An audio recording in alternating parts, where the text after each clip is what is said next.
नमस्कार दोस्तों, टीम आयाम के यूट्यूब चैनल पर आपका स्वागत है। इंडियन ज्योग्राफी में हम भारत के भौतिक प्रदेश पढ़ रहे हैं और भौतिक प्रदेशों में हमने अब तक प्रायद्वीपीय पठार का पहला लेक्चर हमने देखा और पिछले लेक्चर में हमने प्रायद्वीपीय पठार का सामान्य परिचय पढ़ा। इस लेक्चर में हम प्रायद्वीपीय पठार के अन्य भागों के बारे में पढ़ते हैं। तो प्रायद्वीपीय पठार को पढ़ने के लिए मेरा सुझाव रहेगा कि हम इसे दो भागों में बांट कर पढ़ें। एक भाग तो अपन पूरे पठार इसके पढ़ लें और दूसरे भाग में इसके पहाड़ी भाग को पढ़ लें, पर्वतमालाओं वाले भाग को पढ़ लें।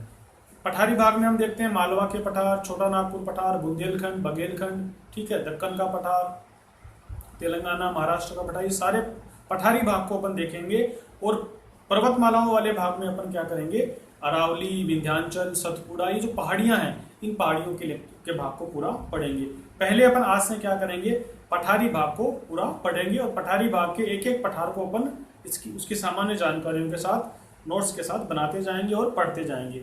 अभी हम शुरू करते हैं पठारी भाग, ठीक है। तो हेडिंग लगा लीजिए, प्रायद्वीपीय पठारी प्रदेश के प्रमुख पठार। प्रायद्वीपीय पठारी प्रदेश के प्रमुख पठारी शेडिंग के साथ इस लेक्चर को शुरू करें। प्रायद्वीपीय पठारी प्रदेश के प्रमुख पठार, इसके अंदर अपन क्या करते हैं, सबसे पहला पठार जो पढ़ने जा रहे हैं उसका नाम है मालवा का पठार। मालवा का पठार, मालवा पठार, ठीक है। मैं कच्चा मानचित्र बनाया, इसमें पहला का आपको उस जगह को मानचित्र में ढूंढना कि ये कहां मिलेगी। तो मालवा का पठार आपको कहां लगाना है, राजस्थान के दक्षिणी पूर्वी और एमपी के क्षेत्र में, मध्य प्रदेश के क्षेत्र में। राजस्थान का दक्षिणी पूर्वी क्षेत्र और एमपी का क्षेत्र जो होगा वो मालवा पठार के बारे में बताएगा। वो जगह कौन सी होगी, मालवा पठार की जगह। ये जो क्षेत्र होगा ना, इसे आप कहोगे मालवा पठार। ये मालवा पठार, यहाँ ये अरावली पर्वतमाला है और इधर से विंध्य पर्वतमाला, ठीक है। मैं इसमें लिखा रहा हूं। विस्तार आप कहां से कहां तक मालोगे, इसका दक्षिणी पूर्व, राजस्थान का दक्षिणी पूर्वी भाग, मतलब कोटा, हाड़ौती, झालावाड़ का क्षेत्र है ना वो, और मध्य प्रदेश का हिस्सा, ये भाग इसका मालवा पठार के तहत आता है। फिर क्या कहेंगे अपन, अरावली और विंध्यन पर्वतमालाओं के मध्य, अरावली व विंध्यन पर्वतमालाओं के मध्य। मेरे साथ साथ आप यहाँ पर नोट्स बनाते जाइए। हमारा मकसद ये है कि लेक्चर में ज्यादा इधर उधर की बातें ना करें और अपन सिर्फ नोट्स बनाने पर ध्यान दें, ताकि मैं जो यहाँ पढ़ाऊँ वो सीधा सीधा आपकी कॉपी में अंकित होता जाए और बाद में आप रिवीजन के तौर पर उसे बार बार पढ़ते जाए, ठीक है। कंसेप्ट साथ साथ में क्लियर होंगे, जहाँ बताने की, समझाने की बात आएगी मैं आपको समझाता जाऊंगा और आप साथ साथ में इसको कॉपी में नोट्स बनाते रहे। दिक्कत आए, मैंने आपको बता रखा है, आप कमेंट बॉक्स में कमेंट करिए। किसी भी तरह की कोई दिक्कत होगी उसका मैं जवाब आपको दूंगा। तो ये हमने शुरुआत करी, विस्तार कहां से कहां तक, राजस्थान का दक्षिणी पूर्वी भाग और मध्य प्रदेश का क्षेत्र, ये मालवा प्रदेश की स्थिति को बताता है। दूसरा एक और पूछा जा सकता है कि अरावली व विंध्यन के बीच में मालवा का पठार पड़ता है। मतलब ये जो मैं लाइन खींची, ये तो अरावली पर्वतमाला के बारे में बात करती है और ये वाली विंध्यन पर्वतमाला के बारे में बताती है, ठीक है। ये अरावली पर्वतमाला की लाइन बनाई मैंने और ये विंध्यन की, और दोनों के बीच का जो क्षेत्र है ऊपर की ओर, इसे कहेंगे मालवा प्रदेश। याद रहा। इसके बाद में, ठीक है, इसका ढाल कैसा है, मालवा क्षेत्र का ढाल किस तरफ है, उत्तर या उत्तर पूर्व, उत्तर और उत्तर पूर्व कर ले, उत्तर तथा उत्तर पूर्व। मतलब इसका ढाल जो है ना, अगर यहाँ पर पानी गिराया जाए तो किस तरफ बहेगा, ढाल का मतलब क्या होता है, ढलान किस तरफ है, अगर वहां पर पानी गिराया जाए तो वो किस तरफ बहेगा। दूसरी भाषा में कहें तो यहाँ से नदियों की दिशा किस तरफ है, यहाँ से नदियां जो बहेगी वो किस दिशा के अंदर बहती है। तो क्या बता रहे, उत्तर और उत्तर पूर्व की ओर, मतलब यूं उत्तर की तरफ की नदियां यहाँ से बहेगी। तो ये आपको ढाल याद रखना है। अगली चीज, नदियां कौन सी है यहाँ की, मुख्य नदियां कौन सी है, चंबल, बेतवा, काली सिंधु। चंबल, बेतवा, काली सिंध, ये यहाँ की मुख्य मुख्य नदियां हैं। चंबल को विशेष तौर से याद रखो, ये नदी यहाँ पर अवनालिका अपर्दन करती है। चंबल नदी, साथ साथ लिख लीजिए, चंबल नदी इस क्षेत्र में अवनालिका अपर्दन करती है। चंबल नदी इस क्षेत्र में अवनालिका अपर्दन करती है, जिससे उत्काद भूमियों का निर्माण होता है।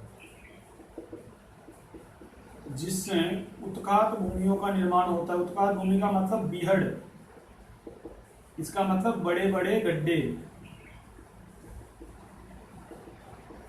भाई अवनालिका अपर्दन से मतलब क्या है? नालियों के समान, बड़ी बड़ी नालियों के समान नदी यहाँ से अपने बहाव क्षेत्र में खड्डे बनाती जाती है, और इससे क्या हो जाता है? बहुत बड़े बड़े खड्डे बन जाते हैं, जिनको स्थानीय भाषा में बीहड़ कहा जाता है, और हिंदी में अगर शब्द काम में ले तो उत्काद भूमि। शब्द का मतलब एक ही है, उत्काद भूमि, बीहड़, बड़े बड़े गड्ढे, इन सब का मतलब एक ही है। अब आप कहोगे कि पठारी क्षेत्र है, फिर नदी इतनी आसानी से गड्ढे कैसे बना गई?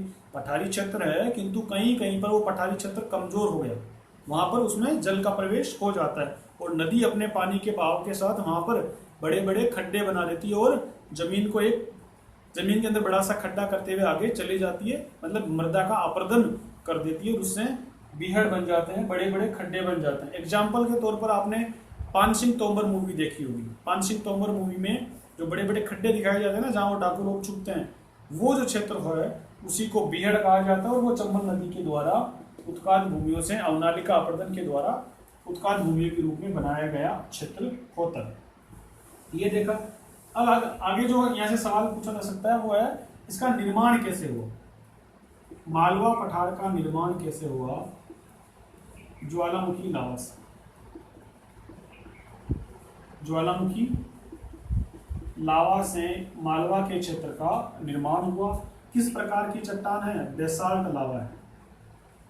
बेसाल्ट लावा। क्या, कौन सा लावा मुख्य है यहाँ पर? बेसाल्ट लावा के जमने से इस पूरे मालवा पठार का निर्माण हुआ। बेसाल्ट लावा क्या होता है? ऐसा लावा जो जमीन से निकलकर बाहरी सतह पर बाहर की ओर जमा हो जाए, उसे बेसाल्ट लावा कहा जाता है। बेसाल्ट लावा, ग्रेनाइट चट्टानें, इनके बारे में अपन, इनका अंतर क्या होता है वो चट्टानें जब पढ़ेंगे ना, भूगर्भीय चट्टानें, वहां उसको अच्छे से करेंगे। अभी आप इनको इन शॉर्ट कैसे याद रखोगे? बेसाल्ट लावा और ग्रेनाइट चट्टान में क्या अंतर है? बेसाल्टिक चट्टानें और ग्रेनाइट चट्टान में अंतर क्या है? तो क्या याद रखोगे? बेसाल्टिक चट्टानें तो क्या होती है, उनका जो लावा है वो बाहर निकलकर, देखो बै और बाहर दोनों में बै शब्द है। बै बेसाल्टिक चट्टान, बाहर में भी बै है, ट्रिक बनाकर याद करना होता ताकि भूले ना। बेसाल्टिक चट्टान और बाहर शब्द को मिलाओ, मतलब बेसाल्टिक चट्टान में क्या होता है? लावा बाहर निकलकर सतह पर जमा हो जाता है, मतलब बाहर की ओर फैल के जमा हो जाता है। जबकि ग्रेनाइट चट्टान में लावा पृथ्वी के अंदर ही जमा हो जाता है, तो उसे ग्रेनाइट चट्टान कहते हैं। तो ये एक अंतर है, याद रखिएगा। बेसाल्टिक लावा में क्या होता है? जल प्रवेश होता है। बेसाल्टिक लावा में जो चट्टान बनती है, उन चट्टानों में जल का प्रवेश आसानी से हो जाता है, और ग्रेनाइट की चट्टान की तुलना में कम कठोर होते हैं। ये वाली बात यहाँ पर याद रखोगे। अब देखो, ज्वालामुखी के कारण हुआ है निर्माण, तो मिट्टी कैसी होगी? नो डाउट काली मिट्टी याद रखोगे, काली होगी। फसल सबसे ज्यादा कौन सी होगी? तो सोयाबीन के लिए क्षेत्र प्रसिद्ध है। और भी फसलें होती है, और सोयाबीन यहाँ पर ज्यादा उत्पन्न होती है। तो मुख्य फसल कौन सी होगी मालवा क्षेत्र की? सोयाबीन। और भी फसलें होती है, ऐसी बात नहीं कि केवल सोयाबीन ही होती है, सोयाबीन बहुत ज्यादा स्तर पर होती है, इसलिए याद रखोगे। काली मिट्टी है, ज्वालामुखी लावा से। कौन सा लावा? बेसाल्टिक लावा याद रखोगे। अरावली और विंध्यन पर्वतमालाओं के बीच का क्षेत्र, राजस्थान का दक्षिणी पूर्वी भाग और मध्य प्रदेश, ये यहाँ के इलाके हैं। ये होगी। इसके बाद आपको चोटियों के बारे में पूछा जा सकता है। मालवा पठार की ऊंची चोटियां,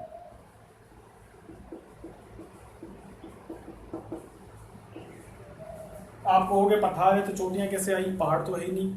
पठार है, परंतु कुछ छोटे मोटे पहाड़ भी है, और उनकी चोटियां भी आपको याद रखनी है। ऐसा नहीं कि मैंने पठार नाम ले लिया तो पहाड़ बिल्कुल भी नहीं है ना, ऐसा नहीं है। पठारी क्षेत्रों में भी कुछ छोटे मोटे पहाड़ मिल जाते हैं, तो उनकी चोटियां अपने को याद रखनी है। तो मालवा पठार की भी चोटियां आपसे पूछी जा सकती है। मालवा पठार की सबसे ऊंची चोटियों में सिगर चोटी, सिगर चोटी, इसकी ऊंचाई है 881 मीटर, ठीक है। और एक है जाना पाव चोटी, ये तो फेमस है, जाना पाव चोटी। इसकी है 854 मीटर। याद रखोगे दोनों चोटियां किस इलाके में है, मालवा पठार के क्षेत्र में मिलेगी। इस प्रकार से अपन ने मालवा के पठारी क्षेत्र को पढ़ा। ये इसकी भौगोलिक विशेषताएं रही और यहाँ से इस तरह से सवाल पूछे जा सकते हैं। ठीक है, यहाँ की फसल हम देख ली, मिट्टी के बारे में पढ़ा, निर्माण के बारे में पढ़ा, नदियां हमने देखी, ढाल कैसा है, चंबल नदी यहाँ पर अवनालिका अपर्दन से उत्काद भूमियों का निर्माण कर देती है। आगे कौन सा पठार था, अब देखते हैं छोटा नागपुर का पठार। मालवा पठार पढ़ने के बाद अपन दूसरा पठार पढ़ते हैं, छोटा नागपुर का पठार।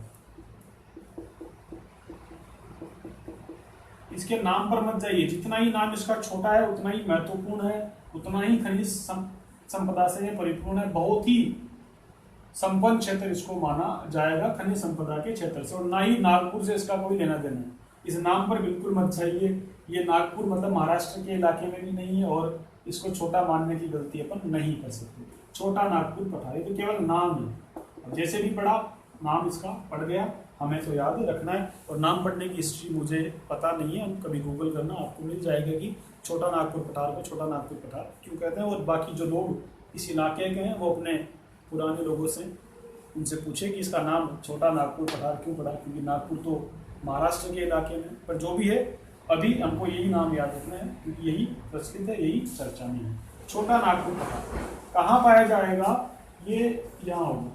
छोटा नागपुर पठार कहाँ मिलेगा, ये आज के वर्तमान झारखंड और पश्चिम बंगाल का जो क्षेत्र है ना, वहां पर आपको छोटा नागपुर पठार मिलेगा। या फिर यूं कहें कि मानचित्र में जहां मालवा मिलता है उसके बिल्कुल सीध में आगे चलेंगे जब पूर्व दिशा की ओर, तो अपने को छोटा नागपुर पठार मिलेगा। तो इसका विस्तार कहाँ मानोगे, इसका विस्तार होगा दक्षिणी बिहार, थोड़ा सा भाग आएगा, मुख्य भाग इसका आएगा झारखंड। ठीक है, ये मुख्य भाग है। और पश्चिम बंगाल का इलाका, ये क्षेत्र छोटा नागपुर पठार के हिस्से में आएगा। छोटा नागपुर पठार, ये इलाका हमको छोटा नागपुर पठार के तहत, इसका विस्तार याद रखना है, दक्षिणी बिहार, झारखंड का इलाका और पश्चिम बंगाल का इलाका। इस क्षेत्र को भारत का रूर प्रदेश भी कहते हैं। इस क्षेत्र को भारत का रूर प्रदेश भी कहते हैं। इस बात से क्या मतलब है, रूर प्रदेश, रूर का मतलब क्या है तो हमें समझना होगा। कई बार हम क्या करते हैं, किसी व्यक्ति की कोई भी जो फेमस चीज होती है ना उसकी उपमा देते हैं। मैं फॉर एग्जांपल आपको समझाऊं, अगर मैं आपसे ये पूछूं कि आपकी क्लास का विराट कोहली कौन है, मैं आपसे ये पूछूं कि आपकी क्लास का विराट कोहली कौन है, तो आप क्या समझेंगे, as it is Virat Kohli तो हम लेकर के नहीं आएंगे। मैं आपसे ये पूछूं कि आपकी क्लास का विराट कोहली कौन है, तो आप क्या समझेंगे, आप समझेंगे कि हमारी क्लास में सबसे बढ़िया बैट्समैन कौन है, क्रिकेट खेलने वाला, सबसे अच्छी क्रिकेट खेलने वाला लड़का कौन है। तो आप इस बात को समझ जाओगे कि मैं क्या कहना चाह रहा हूँ। ठीक है, उसी तरीके से यहाँ क्या पूछा है, भारत का रूर प्रदेश, तो हमें पता करना है कि रूर नाम जो है ना कहाँ का है और किस क्षेत्र में फेमस हुआ है। तो रूर क्या है, जर्मनी का एक क्षेत्र है, जर्मनी में है। रूर प्रदेश कहाँ है, जर्मनी में है। जर्मनी में नदी है एक, रूर नदी। उस रूर नदी की जो का क्षेत्र है ना, राइन नदी और रूर नदी के बीच का जो क्षेत्र है उसे रूर प्रदेश कहते हैं, रूर बेसिन कहते हैं। और ये क्षेत्र जो है खनिज संपदा से संपन्न है।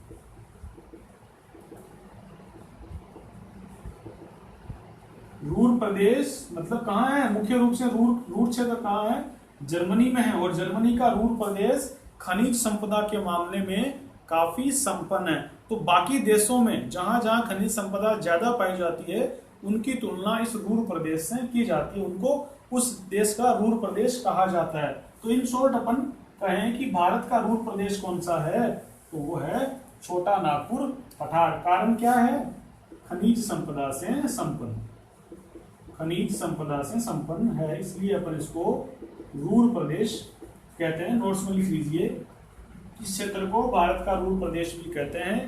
नीचे तीर बना के लिखे। कारण क्या है, खनिज संपदा से संपन्न है। कौन कौन से खनिज? मुख्य रूप से कोयला और लोहा। कोयला और लोहा यहाँ पर सबसे ज्यादा पाया जाता है, याद इस चीज को आप रखेंगे। इसके बाद देखते हैं नदियां। नदियां इस क्षेत्र में कौन कौन सी हैं?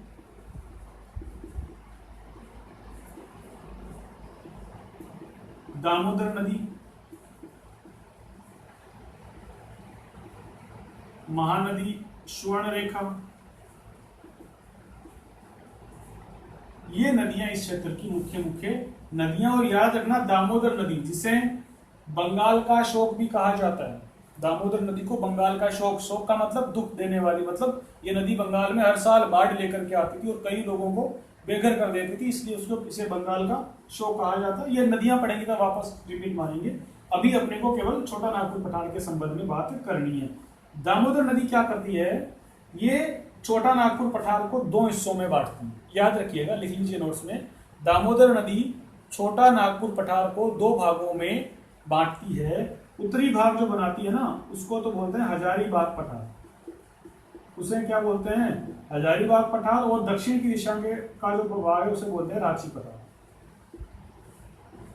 ये छोटा नागपुर पठार और यहाँ बीच में से निकली दामोदर नदी। ये दामोदर नदी क्या करती है? छोटा नागपुर पठार को दो हिस्सों में बांटती है। ऊपरी उत्तर की दिशा के अंदर जो पठार होगा उसे तो कहेंगे हजारीबाग पठार, और दक्षिण के अंदर जो पठार होगा उसे कहेंगे रांची पठार। ये दो हिस्सों में, चाहे इसको यहाँ भी इस मानचित्र में भी आप लगा दो इस तरह से। ऊपर वाले भाग को तो कहेंगे हजारीबाग का पठार और नीचे का भाग रहा इसे बोलेंगे रांची पठार। ये नदी दामोदर नदी, इतना इसमें याद रखिएगा। ये वाली बात हमको यहाँ से मालूम पड़ी। हम छोटा नागपुर पठार के बारे में चीजों को पढ़ रहे हैं। कोयला यहाँ सबसे ज्यादा होता है, भारत का रूर प्रदेश कहते हैं। ये हमको यहाँ से बड़ी बड़ी चीजें मालूम पड़ी। राज्य हमने देख ली, कौन कौन से राज्य यहाँ पर है, ये आपने राज्य देखे, और कुछ नहीं बचा। अब अपने को क्या करना है? यहाँ की चोटी देखनी है। माउंटेन पीक कौन सी है? तो याद रखोगे पार्श्वनाथ यहाँ की सबसे ऊंची चोटी है, 1300 मीटर की ऊंचाई पर ये स्थित है पार्श्वनाथ। पार्श्वनाथ जो है वो छोटा नागपुर पठार की सबसे ऊंची चोटी है, इस बात को आप याद रखेंगे। तो इस तरह से हमने छोटा नागपुर पठार के बारे में पढ़ा। खनिज संपदा से भरपूर है, यहाँ पर बहुत सारे खनिज पाए जाते हैं। इस तरह से हमने दो मुख्य मुख्य पठार इस लेक्चर में देखे। दो कुछ इनके साथ लगे हुए पठार होते हैं, उनको भी अपन देख लेते हैं। यहाँ जो मालवा पठार है ना, इस मालवा पठार के इधर एक बुंदेलखंड पठार बना लेना। उनकी विशेषता इनके समान ही है, ज्यादा उनमें लिखना कुछ नहीं है, पर हमको मानचित्र में लोकेट करने की बात समझ में आनी चाहिए। मालवा पठार जहां बनाया उसके जस्ट पास में क्या बनाएंगे इधर अपन? एक बुंदेलखंड पठार। झांसी का क्षेत्र है ना, झांसी की रानी से आपको याद, एक पहले कविता चलती थी, खूब लड़ी मर्दानी वो तो झांसी वाली रानी थी, बुंदेले हरबोनों के मुंह हमने सुनी कहानी थी। तो उसमें बुंदेला शब्द आता है ना, तो वही बुंदेल से हमें बुंदेलखंड शब्द समझ आएगा। और यहाँ पर झांसी का क्षेत्र जो होगा ना, वो इलाका बुंदेलखंड के तहत आएगा। महाराष्ट्र और यूपी, इसमें कौन कौन से दो स्टेट आएंगे? एमपी और यूपी। एमपी यूपी का जो क्षेत्र होगा उसे, दोनों का जो मिलान का क्षेत्र है ना, उस इलाके को अपन बुंदेलखंड कहेंगे। मुख्य उधर वहां का क्षेत्र आप झांसी का इलाका याद रखिए। और छोटा नागपुर पठार के इधर यहाँ पर क्या मिलेगा? बघेलखंड मिलेगा। देखो यहाँ दो, बुंदेलखंड और बघेलखंड, दो इलाके आपको याद करना है, मानचित्र में आपको लोकेट करना। और इनकी कभी कभी आपसे पूर्व पश्चिम या उत्तर दक्षिण वाली स्थिति भी पूछ ले, तब याद रखना है। मालवा के जस्ट इधर बुंदेलखंड, देखो मालवा किधर है? एमपी में है। और बुंदेलखंड से आपको वो झांसी की रानी वाला एक वो कविता याद हो जाएगी, उसमें बुंदेले हरबोनों के मुंह हमने सुनी कहानी थी। यहाँ से बुंदेलखंड शब्द पकड़ना है और हमको पता करना है कि ये कहाँ लगाना है? झांसी वाला क्षेत्र। और झांसी हमको पता है वर्तमान यूपी में है, और यूपी और एमपी का मिलता हुआ क्षेत्र होगा, वहां पर याद रखना। यहाँ पर अपने को बुंदेलखंड याद रखना है। और इधर छोटा नागपुर के इस तरफ, ठीक है, उधर वहां अपने को बघेलखंड, जो आज हमें वर्तमान एमपी और छत्तीसगढ़ का क्षेत्र मानना है। मुख्य रूप से हमें छत्तीसगढ़ का क्षेत्र मानना है, ठीक है। अभी आपको पता होगा छत्तीसगढ़ के सीएम कौन है? भूपेश बघेल। तो वहां से अपने को याद हो जाएगा कि बघेलखंड छत्तीसगढ़ का इलाका है, ठीक है। अखबार अगर आप डेली पढ़ते हैं तो आपको ये चीजें याद होती जाएगी। बघेलखंड छत्तीसगढ़ का मुख्य भाग है। मालवा के इस तरफ बुंदेलखंड होगा, तो बघेलखंड बुंदेलखंड दोनों विशेषताएं लगभग इनकी सेम है, क्योंकि एक दूसरे के निकट है, बड़ा अंतर नहीं होगा।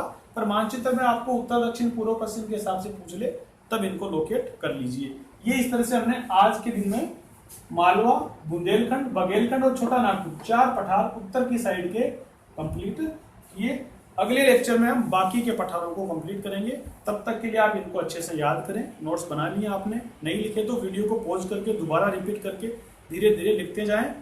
आज के लेक्चर में इतना ही, बाकी अगले लेक्चर में और इसके पठारों के बारे में पढ़ेंगे और बाकी जानकारियां लेते रहेंगे। आपको बहुत बहुत धन्यवाद। All the best.